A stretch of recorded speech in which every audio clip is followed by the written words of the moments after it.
normalmente hablamos de varias regiones de operación para este dispositivo, ¿verdad? Entonces, antes de continuar, tenemos bien definidas varias regiones de operación para un capacitor MOS. Una de ellas es la banda plana. Por ahí también surge la región de acumulación, que es hacia abajo de la banda plana, y hacia arriba de la banda plana tenemos otra región que se llama vaciamiento. Y por último, la inversión. Entonces, en pocas palabras, tenemos una definición a grandes rasgos de 4 zonas o regiones de operación. Recuerden que el diodo tenía solamente dos. Ya tenía solamente dos regiones de operación. Una era directa y otra era inversa. Este tiene varias. Tiene una región de operación en banda plana. Tiene una región de operación donde acumula portadores. Tiene otra región de operación donde se queda sin portadores, ¿verdad? Más o menos se pueden ir imaginando cuál es esta, ¿verdad? Del dibujito que les hice ahí arriba. Esta de acá corresponde a cuando ya yo tengo esta parte aquí que estoy ahuyentando, por ejemplo, los huecos que están cerca del óxido, entonces se me está generando una ionización del otro tipo, es decir, negativa. Y el paso posterior es la inversión, cuando ya eso se ha hecho a tal punto que ya no puedo hacer la zona de vaciamiento más grande, pero entonces lo que se empieza a crear es carga negativa de ese lado. Y esa carga, para poderla suplir, entonces generan electrones, y esos electrones son los que me forman el canal. ¿Okay? A nivel conceptual, vamos a decir que la banda plana, ¿verdad? Es un estado de equilibrio. En este estado de equilibrio, pues yo defino, ¿verdad? El equilibrio entonces me permite ahí definir una tensión que normalmente la van a encontrar en los textos como FB. Entonces, esta F viene de flat y esta de band. Entonces, esto es banda plana. Flat es plano, ¿verdad? En el idioma inglés. Y lo que me permite es determinar cuánto es la tensión de flat band. ¿Okay? Entonces, esa tensión a la postre es la que yo tengo que aplicarle para que se nivelen los niveles energéticos dentro del dispositivo, ¿verdad? Y como vean que es tan bonito este dispositivo que es un dispositivo capacitivo, ¿verdad? Entonces, yo puedo decir que cuando yo lo ponga a funcionar, él no va a tener contacto eléctrico directo entre el gate y el volt. Okay, entre lo que es el sustrato y la compuerta no hay un contacto eléctrico directo, ¿verdad? Entonces, eso me permite que yo pueda seguir utilizando el nivel de energía de Fermi que tenía, ¿verdad? Y aplicar tensión. Y yo puedo seguir considerando que hay un equilibrio ahí adentro, sencillamente porque no va a haber un contacto eléctrico entre uno y el otro. Entonces, este valor que yo calculo acá, el V de Flatband, es un valor constante en cualquiera de las otras regiones. O sea, yo puedo usar ese valor aquí en acumulación, puedo usarlo aquí en vaciamiento y puedo usarlo en inversión. Eso es lo importante de básicamente tener ese valor definido, porque viene o parte del equilibrio que puedo seguir utilizando debido a que no hay paso de corriente entre entre esas otras dos partes del dispositivo. ¿Ok? Entonces, a nivel cualitativo, lo que decimos es que se plantea, digamos, el caso del capacitor MOS, ¿verdad? Con un gate de polisilicio que está fuertemente dopado, por ejemplo, tipo N, y con un sustrato ligeramente dopado tipo P, ¿verdad? Entonces, cuando yo los vinculo de alguna forma, ¿verdad? Vincularlos de alguna forma es, por ejemplo, me refiero a que yo de alguna forma en un circuito vinculo el gate con el volt, ¿verdad? Entonces, nosotros recordamos que esa vinculación será a través de un metal y una fuente, por ejemplo, o el resto de un circuito. Entonces, recordaremos que cuando eso sucede, nosotros tendremos un potencial relativo de ese material respecto al intrínseco, ¿verdad? En ambos casos. Entonces, voy a decir que cuando él está vinculado de alguna forma, ¿verdad? Voy a mover esto quizá para abajo un poquito. ¿sí?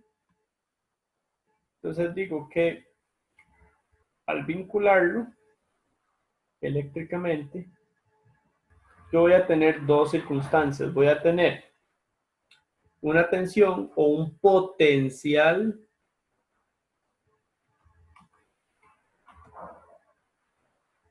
en el gate, que si nosotros recordamos de potenciales relativos, nos va a dar positivo, porque es un material dopado tipo N, ¿verdad? Va a ser mayor a cero. Eso nos podemos ir 3, 4 clases atrás para entenderlo, ¿verdad? Y del otro lado, es decir, del lado del volt, voy a tener otro potencial, ¿ok? Ese potencial en este caso será un potencial negativo referenciado a P, que va a ser menor a cero, ¿ok? Entonces, vean chicos, que yo voy a tener hasta cierto punto de forma, digamos que intrínseca, voy a tener cargas positivas del lado del gate debido a este potencial relativo y voy a tener cargas negativas del lado del volt debido a su potencial negativo. Entonces, esto por acá podemos resumirlo en que yo tengo carga positiva.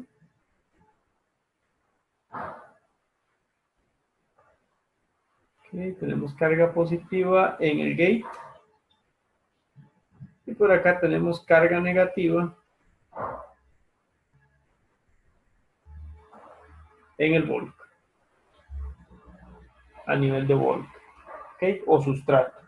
Entonces hay que recordar que N más tendrá muchos electrones al referirse al silicio intrínseco y que tendrá mayor concentración, ¿verdad? Y por ende un gradiente, entonces va a enviar electrones al nivel intrínseco dejando iones positivos de su lado, ¿verdad? Esos iones positivos salen de acá. O sea, son los expresados en esto que decimos que tiene carga positiva en el gate. Una cosa importante, y por qué tal vez esto se dopa como más, ¿verdad? Vean que acá el gate se dopa como más, es precisamente que a la hora de que se da la inversión, el canal sea laminar, ¿verdad? Que la concentración sea tan alta que cuando yo genero el canal aquí no tenga huequitos, ¿verdad? Porque si tiene huequitos, entonces podría no pasar el portador de un lado al otro. Entonces, la idea de que esto quede dopado con más en ambos casos es precisamente que cuando yo logre formar el canal acá sea un canal continuo, sea un canal aquí laminar, ¿verdad? Hasta el final del otro extremo, para que no haya interrupciones en el paso de portadores a través de la zona que está por debajo del dióxido de silicio. ¿Ok? La carga, digamos, del sustrato P, ¿verdad? Es energía negativa, es decir, hay una zona de vaciamiento compuesta ahí por iones negativos. Entonces, vean que tomando en cuenta esto mismo que les vengo diciendo acá, yo voy a tener entonces de forma intrínseca una tensión por ahí, un potencial más bien, que va a estar gate bulk y que va a ser igual, ¿verdad? A este menos este, ¿verdad? Entonces vamos a tener por ahí potencial de N respecto al potencial de P y este valor debería ser mayor a cero. ¿Ok? Entonces decimos que de forma intrínseca, al tener este potencial, vamos a tener un campo eléctrico y entonces él va a estar en lo que llamamos intrínsecamente vaciamiento. ¿Ok? Debido a la presencia de una zona de vaciamiento. Entonces esto de acá genera.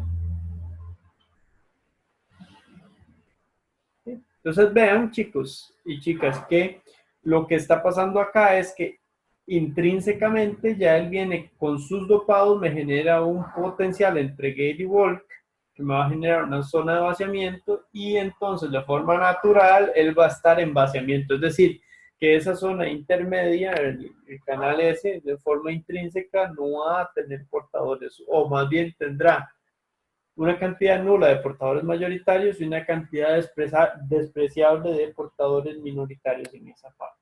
Si yo aplico una tensión gate source igual a esa tensión que hay de forma intrínseca en en esta zona de vaciamiento, es decir, si yo a gate source le aplico una tensión igual a esas dos, ¿verdad? A esa resta de la N menos la de P, entonces diré que estoy emparejando el asunto. Entonces no estoy volando o estoy entrando en lo que llamamos tensión de banda plana. Entonces, la tensión de banda plana, por definición, es una tensión que yo le aplico externamente al dispositivo para erradicar esto que está acá. ¿Verdad? Este potencial intrínseco que hay ahí. Entonces diré que para que eso quede plano, ¿verdad? Entonces tengo que aplicar una tensión que sea igual a menos phi n menos phi p. Entonces diré que estoy en banda plana cuando externamente le aplique una tensión opuesta a la intrínseca para aplanar las bandas, porque si yo no le aplico esa tensión hay un doblamiento ahí intrínseco de bandas. ¿Okay? En otras palabras, cuando yo aplico la tensión de flatband, lo que estoy haciendo es desapareciendo las zonas de vaciamiento y la densidad de carga a lo largo del dispositivo, es decir, es cero, banda plana. ¿Okay? Para tensiones menores a esa banda plana, ¿verdad? Es decir, si yo aplico externamente una tensión que tenga esta misma polaridad, la misma polaridad intrínseca del dispositivo, entonces lo que voy a hacer es que se acumulen electrones. ¿Por qué? Porque ahí lo que yo estoy haciendo es que las zonas de vaciamiento se hagan más grandes, ¿verdad? Y entonces esta zona de acumulación será cuando yo tenga tensiones, cuando V de gate, volt, sea menor a la tensión de flatband. Porque estoy contribuyendo a que esa zona se haga, vamos a ver, no estoy disminuyendo la zona de vaciamiento, lo que estoy haciendo más bien haciéndola más pequeña para que naturalmente haya acumulación de electrones y de huecos del lado correspondiente. Es decir, si estoy en acumulación, tendré más electrones ahí acumulados en el gate y más huecos acumulados en el volt. ¿Okay? Entonces, eso es cuando yo le aplico una tensión que va a favor del intrínseco. ¿Okay? Cuando yo le aplico una tensión que va en contra del intrínseco, primero entro en banda plana y luego entro en zona de vaciamiento. Hago la zona de vaciamiento más grande. ¿Verdad? Entonces, para esa parte, la zona de vaciamiento, entonces yo estaría hablando de que la tensión gate volt debe ser mayor a la tensión de flat band para estar en vaciamiento. ¿Okay? Es decir, paso por plana y sigo, ¿verdad? Entonces haciendo las zonas más grandes, ¿okay? Que es básicamente esta parte de acá. Cuando yo estoy vaciando esta zona, ¿verdad? Lo que hago es aplicar tensión a favor, en contra, perdón, de la tensión intrínseca del material para aplanar primero la banda y luego empezar a generar una zona de vaciamiento. Y esa zona de vaciamiento se va a ionizar negativamente en este caso. Entonces a esa parte se le llama vaciamiento. ¿Y qué es inversión? Bueno, inversión es cuando ya yo logro que la tensión de gate volt sea mayor o igual a la tensión de threshold, ¿verdad? Que pueden algunos textos lo pueden ver como TH y eso no significa TN, ¿verdad? Eso significa threshold. Este TH, cuando hablamos de tecnología MOS, significa threshold. No me lo confunda con nada de equivalentes de circuitos en CA o CC. ¿Okay? Algunos textos lo utilizan como TH, otros textos lo utilizan como T nada más, y quiere decir eso, threshold o umbral. ¿Okay? Cuando yo alcanzo esa tensión, entonces digo, ya tengo inversión de canal. Ya logré la inversión de canal. Entonces, vean que tenemos mayoritariamente 4 regiones de operación y por ahí se puede dividir en otras subsecciones un poco más detalladas. Ok, ¿estamos claros hasta acá, chicos?